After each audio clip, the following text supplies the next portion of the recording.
Hey, ScouterStan, I want to tell you a little bit about being a trained leader. Now, we talk about training a lot on this community that we have.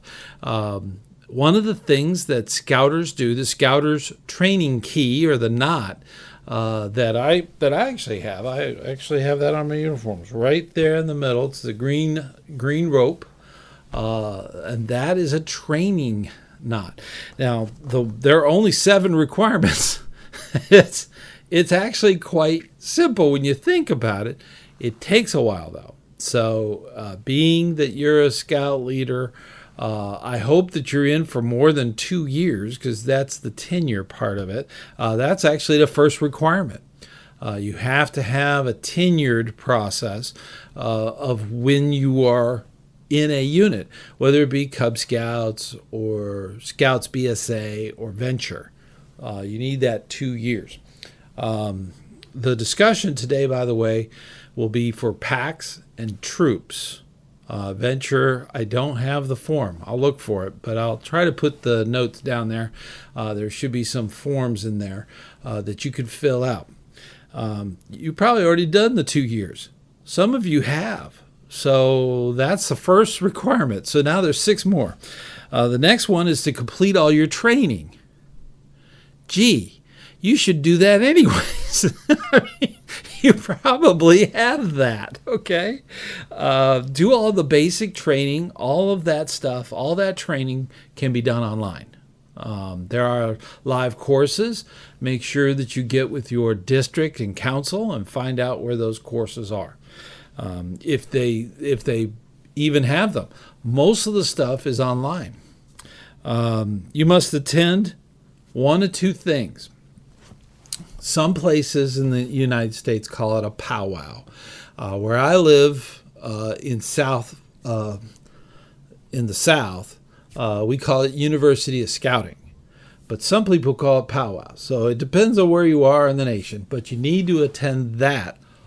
Or you need to attend at least 4. Now look at that. Literally 4 roundtables during the 2 years. So that's 8 total. Okay. You need 4 in the first year, 4 more in the second year.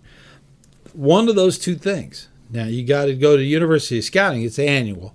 So you need to go to it either 1 year and the other and so on. So that requirement is fulfilled at that point. The next ones are kind of hard. And if you're doing scouting right as a leader, you might already have it. Okay, so you want to participate in an annual unit planning meeting. That's where, if you're in a troop, that's where you decide where you're going to go to summer camp. That's where you decide what you're going to camp during the year. Those are planning meetings, okay? With a pack, that could be planning out all of the activities that you plan on doing, the blue and gold, all of the different things that are going on within the pack. So you need to participate in that, along with the committee and all that other stuff. So that's a critical part. The next big requirement is to make sure that the unit achieves at least a bronze or higher level in JTE. That's Journey to Excellence. That is critical for the health of the unit that you're working with. JTE is very important. That kind of goes back to that planning meeting. We talked about that planning meeting. JTE should be a big part of that. And with that, of course, you also have to give a great deal of time towards a specific part of JTE. Now, what I mean by that is something like membership. You need to be directly involved in sign-up nights. You need to be directly involved with making sure that the new member packets are put together and ready to go. So that's super critical. Those are critical steps. And that helps with that JTE so that you can get better membership, more involved parents. That's super critical. And you need to be a part of that as one of the requirements. You need to be a part of that JTE. Now, the JTE could also be about fundraising. It could be about program. It could be about a lot of different things. In fact, I will put the JTE for 2020 down here, down in the description. And down there, you could actually download that and take a look at that and see what you're already doing, okay, or what you would like to do for the unit. So that's a great way to give primary or direct input towards that goal. The last requirement is to participate in something that goes above and beyond all of the training, the basic training that you did earlier as one of the requirements.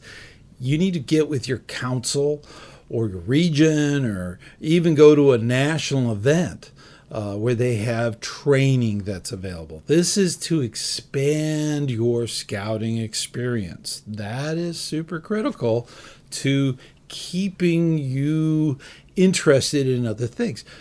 The council and your district do training that's outside of the scope, like like training the trainer. That's a big thing. You could get into some of the adult leadership stuff that they have. Look into it. You got to find it. Okay, I'm not going to tell you, so I'm just telling you about the neat little knot. Now, a lot of you already have done all of these things. This is the hardest part. You got to fill out the paperwork and hand it in. That's the hardest part, okay? Because you're a leader. You're going to do all of those 7 requirements. You're going to be there for a while. So why not? Why not get the knot and then help other people get the knot? You know my plan. So, very important. It's a great way to expand your knowledge of scouting and to be a better and a more committed leader. And I know you are. And you should be wearing it too. So keep up that work. We're doing a good thing for America's youth. And, of course, I will see you on the trail.